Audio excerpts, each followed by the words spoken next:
Dans l'ouest de la Chine, il existe un désert appelé Taklamakan, et son nom porte un avertissement qui signifie à peu près l'endroit où l'on entre sans jamais en ressortir. Il se trouve dans le bassin du Tarim, entouré de montagnes, l'un des paysages les plus secs et les plus hostiles de la Terre. J'ai demandé un jour à Grok à quoi devait ressembler l'intérieur de l'Asie ancienne, et la réponse était simple. C'était une terre asiatique, peuplée de populations asiatiques, aussi loin que l'on pouvait remonter. Puis le sable a rendu ses morts.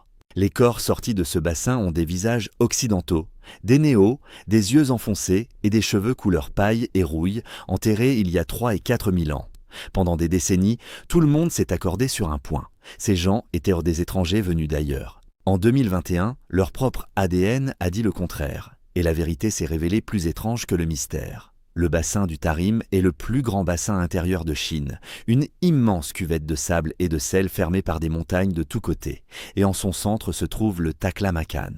Quelque part à l'intérieur se trouve le lit asséché de l'Op Nord, un lac disparu dans la croûte et la poussière, un lieu que l'État chinois utilisera plus tard pour des essais nucléaires. Rien dans ce paysage ne suggère la préservation, et pourtant il a préservé les morts mieux que presque partout ailleurs sur Terre. La raison n'est pas l'embaumement, c'est la chimie.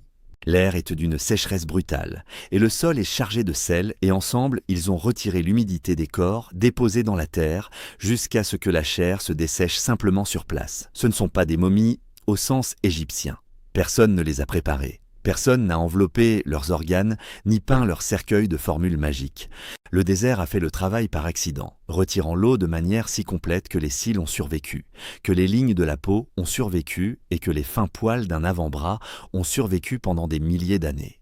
Le premier de ces corps à saisir l'attention du monde a émergé en 1980. Des archéologues chinois qui travaillaient près de l'Op Nord sur un documentaire consacré à la route de la soie ont trouvé une femme enterrée à peine à 1 mètre sous la surface, enveloppée de laine et de feutre. Elle deviendra connue sous le nom de beauté de Loulan, et sa datation la place vers 1800 avant notre ère. Son visage était intact, son expression était intacte. Elle reposait dans ce sable depuis près de 4000 ans. Mais la découverte la plus riche se trouvait plus loin, plus profondément dans le désert, sur un site appelé Xiaohe, le cimetière de la petite rivière numéro 5, parfois appelé aussi la nécropole d'Ordek. Il se situe à environ 120 km à l'ouest et légèrement au sud de Loulan.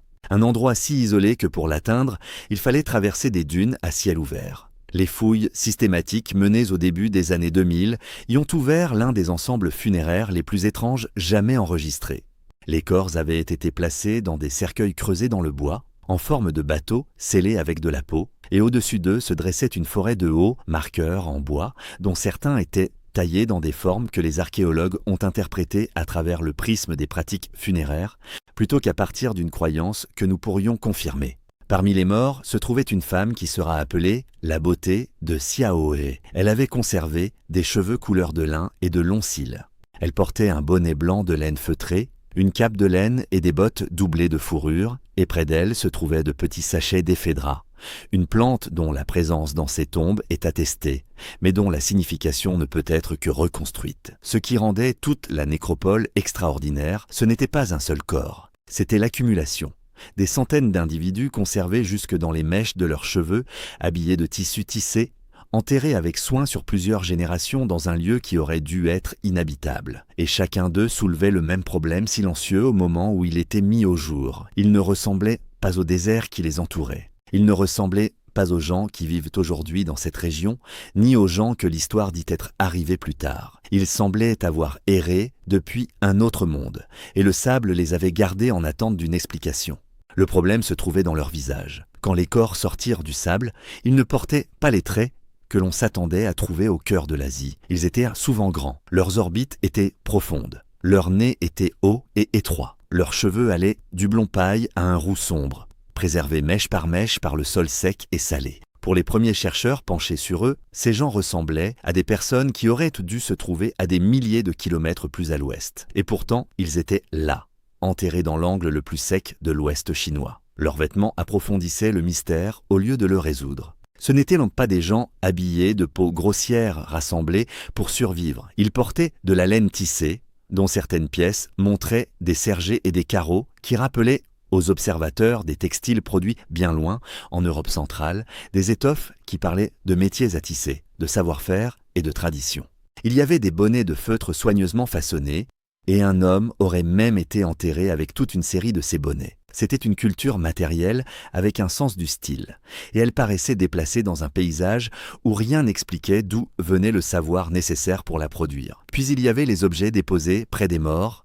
Des brindilles et de petits sachets d'éphédra apparaissent encore et encore dans ces tombes placées près des corps.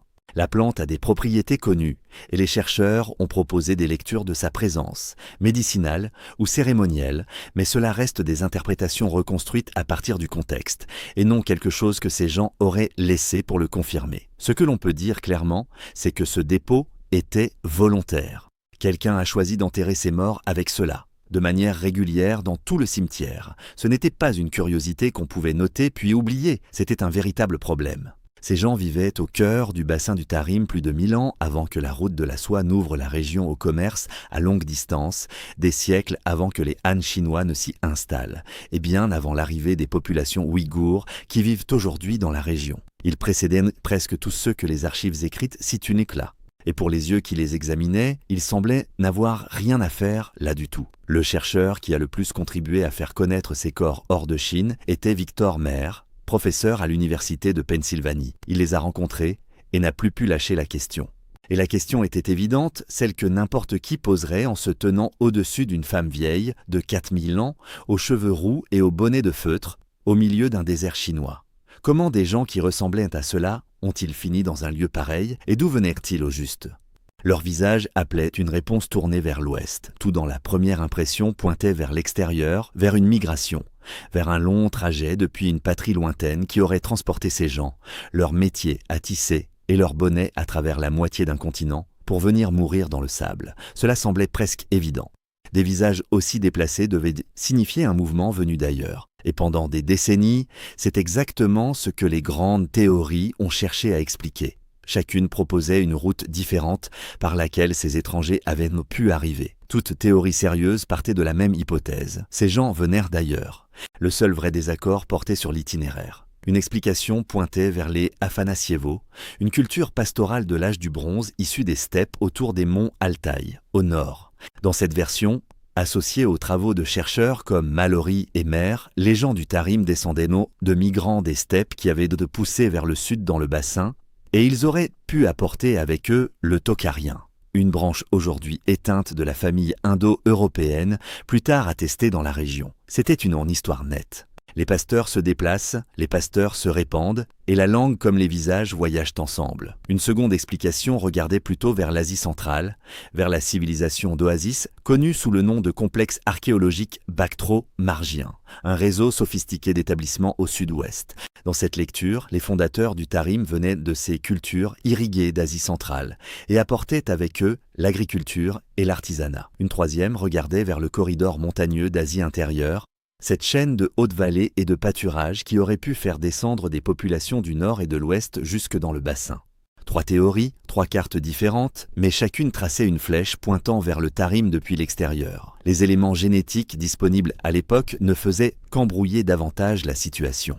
Des échantillons prétendument sortis du pays en contrebande au début des années 1990 auraient montré des liens avec une ascendance européenne. Puis plus tard, une équipe dirigée par Li Jin à l'université Fudan a présenté dans les années 2000 un tableau plus mélangé, incluant des marqueurs génétiques d'Asie de l'Est et même d'Asie du Sud parmi les restes. Cette conclusion a été contestée. Mair et d'autres l'ont mise en doute, et l'ensemble des preuves est resté sans issue claire. Un ensemble de résultats partiels pointant dans différentes directions sans se résoudre en réponse nette. Ce qui compliquait encore davantage tout cela, c'est que les momies étaient devenues politiques. Pour beaucoup de communautés ouïghours de la région, ces corps anciens étaient des ancêtres, et leur présence était prise comme preuve d'un droit antérieur sur la terre, d'un enracinement dans le Tarim plus ancien que les arrivées ultérieures.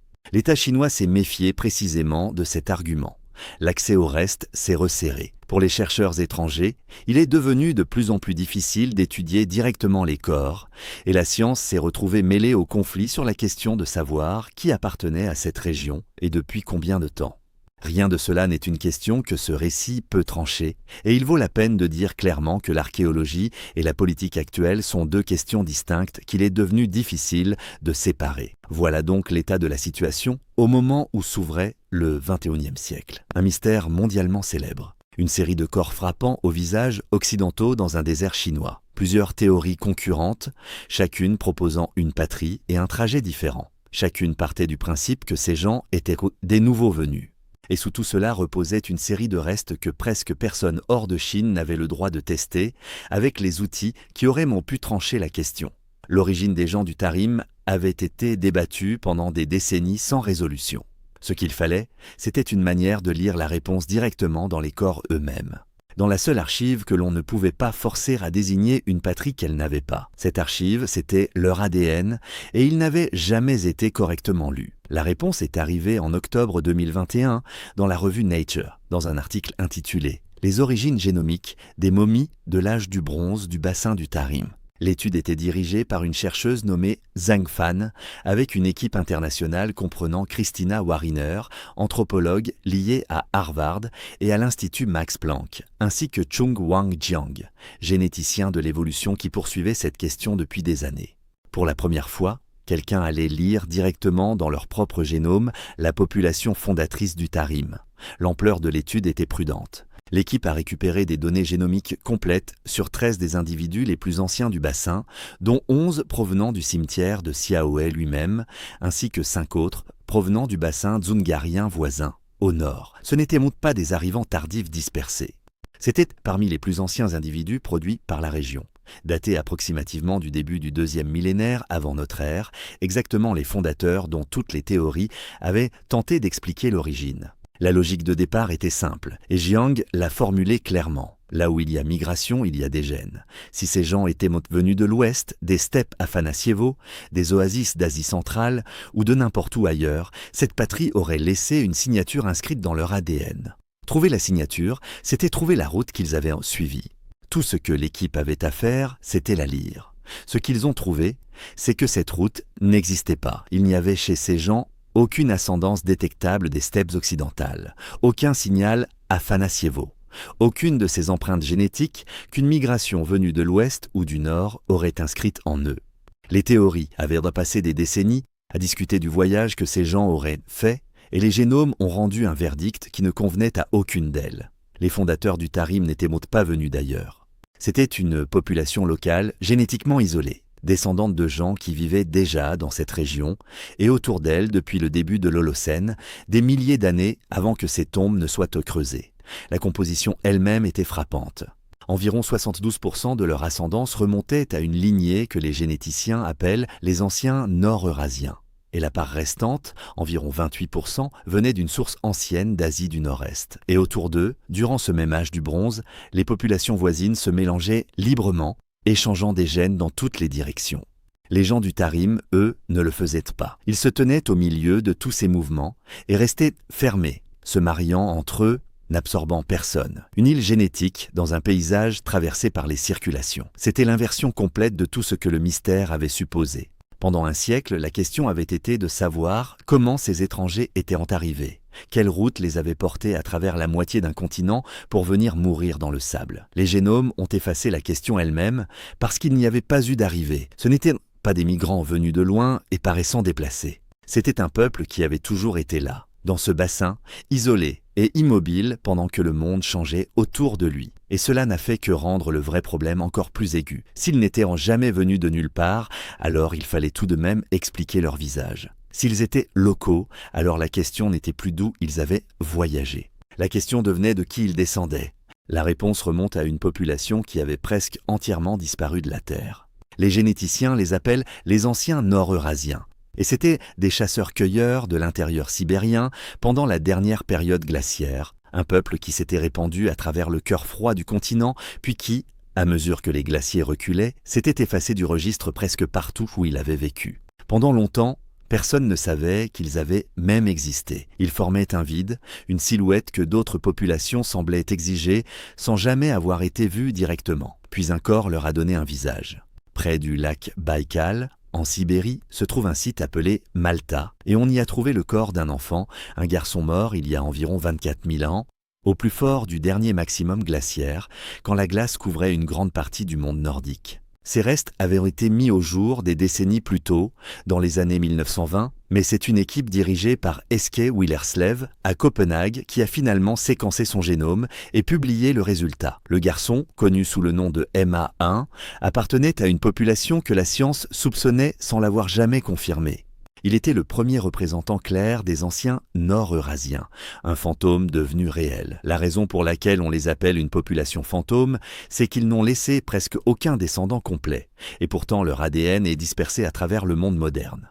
Une part importante de l'ascendance des Amérindiens remonte à eux, selon certaines estimations entre 14 et 38%. Jusqu'à un cinquième de l'ascendance de nombreux Européens remonte à la même source. Ce peuple disparu de l'âge glaciaire a glissé ses gènes dans des populations situées de part et d'autre de la planète. Des peuples qui ne se sont jamais rencontrés et ne se sont jamais mélangés. Puis la source elle-même a disparu, survivant surtout sous forme de fragments chez d'autres populations. Et c'est exactement ce que se sont révélées être les momies du Tarim.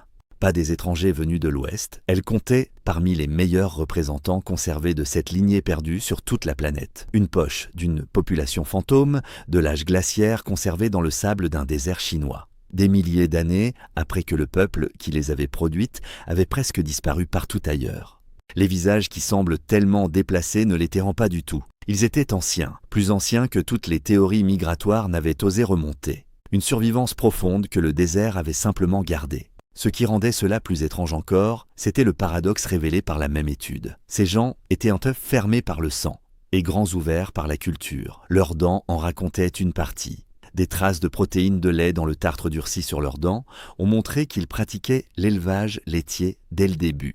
Leur alimentation tressait toute l'Eurasie ensemble. Du blé et des produits laitiers venus d'Asie occidentale, du millet venu de l'Est, de l'éphédra venu d'Asie centrale. Ils ont emprunté l'agriculture, l'élevage et la médecine à toutes les directions qu'offrait le continent, sans épouser aucun des gens qui les leur apportaient. Ils ont pris les technologies du monde et gardé leur propre lignée intacte. Un peuple qui ne ressemblait à personne aux alentours, descendant d'une population qui avait cessé d'exister des milliers d'années auparavant, vivant seul dans le sable, acceptant les dons de tous et ne laissant entrer personne.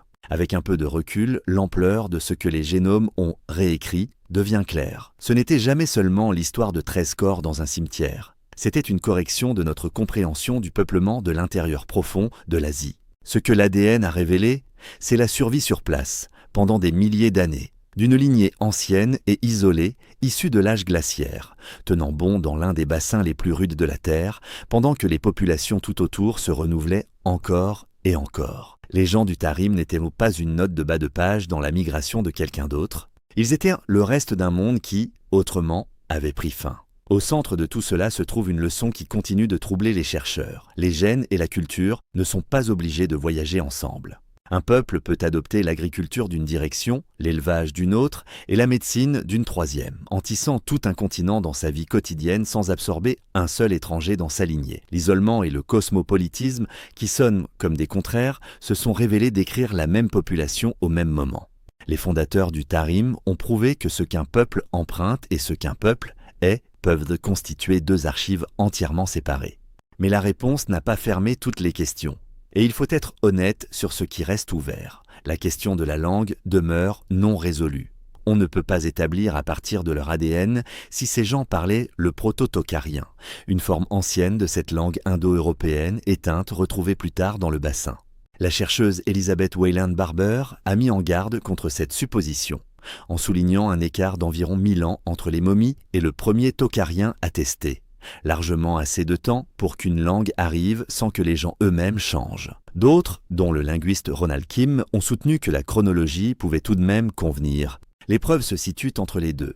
Et ce n'est pas à ce récit de les forcer dans un sens ou dans l'autre. Il existe aussi des limites de portée. L'étude génétique, aussi puissante fût-elle, a échantillonné un horizon à essentiellement un seul site. Comme l'a noté le généticien Vagish Narasimhan, un échantillonnage plus large à travers davantage de zones du bassin pourrait compliquer le tableau et révéler des liens que les 13 premiers génomes n'ont pas montrés, et l'accès lui-même reste une limite. La sensibilité politique de la région et les restrictions imposées à la recherche étrangère signifient que le dossier est loin d'être complètement lu. Une grande partie de ce que ces corps pourraient nous dire reste enfermé derrière le sable et derrière les circonstances. La position honnête est donc celle que les preuves permettent et pas davantage. L'ADN a fixé l'origine des gens du Tarim. Il n'a pas raconté toute leur histoire. Comment une population relique de l'âge glaciaire a pu prospérer seule dans le Taklamakan, rester soudée pendant des millénaires en tenant chaque voisin à distance, et ce qu'elle est finalement devenue lorsque les siècles ont recouvert le cimetière,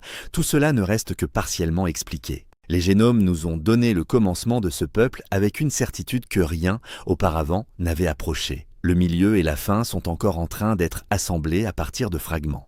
Ce que l'on peut dire, c'est qu'un siècle de suppositions a été renversé par une seule lecture de leur code génétique et que la vérité ainsi révélée était plus étrange que tous les voyages que l'on avait imaginés pour eux. Ce n'étaient pas des voyageurs arrivés de loin. C'étaient des survivants restés là longtemps après la disparition du monde qui les avaient créés. Retour au désert et au corps qu'il a gardé. La beauté de Loulan, la beauté de Siaoé, des visages intacts après 3 et 4 000 ans, portant toujours leur bonnet de feutre, toujours encadrés par des cheveux couleur paille et rouille. Pendant un siècle, on les a traités comme des étrangers venus d'un lieu lointain. Un mystère migratoire qu'il ne restait plus qu'à retracer. Leur propre ADN a révélé quelque chose de plus étrange encore. Ils étaient les derniers représentants d'un peuple déjà ancien. Une lignée fantôme issue de l'âge glaciaire, qui ne survit plus aujourd'hui le plus souvent que sous forme de fragments de code portés en nous par des milliards d'êtres humains, et presque nulle part comme un ensemble entier. Et le désert garde encore ce qu'il n'a pas encore rendu. Des tombes scellées, des laboratoires à accès restreint, des questions que le sable a conservées pendant 30 siècles. Une archive, couche après couche, que l'on continue de lire, un corps à la fois.